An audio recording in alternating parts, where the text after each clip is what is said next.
Hello everyone. तो खेसारी लाल यादव जी और रानी actress का एक और गाना 50 मिलियन प्लस हो चुका है और इस गाने को लिखे हैं अभिषेक भोजपुरिया जी और इसमें म्यूजिक दिए हैं मनोज सिन्हा जी और इस गाने को गाए हैं खेसारी लाल यादव जी और शिल्पी राज जी, जो कि आपको स्क्रीन के ऊपर दिखाई दे रहा है। जिस सॉन्ग का टाइटल रखेगा डबल खिड़की, जिसका टाइटल है डबल खिड़की।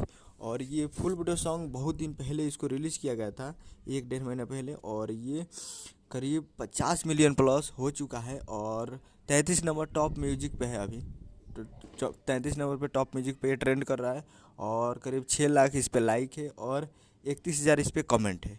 तो ये फुल वीडियो सॉन्ग काफ़ी बेहतरीन है और इस पे रील बनाया गया है 685,000, यानी 6,85,000 इस पे रील है और ये काफ़ी बेहतरीन सॉन्ग है डबल खिड़की। आपको वीडियो में दिखेंगे खेसारी लाल यादव जी और रानी एक्ट्रेस जी, फिट में है रानी एक्ट्रेस जी। तो ये 50 मिलियन प्लस हो चुका है। तो आप लोग अभी तक नहीं देखे हैं तो जाइए और VR म्यूजिक पे इसे जाकर देख सकते हैं, जो कि काफ़ी बेहतरीन सॉन्ग है। तो जाइए और जाकर VR म्यूजिक पे जाकर देखिए। उम्मीद करना कि वीडियो अच्छा लगा तो चैनल को सब्सक्राइब लगा कैसे कैसे ले लिया तो लेटेस्ट में लाता है। मिलते रहे। जय हिंद, जय भोजपुरी।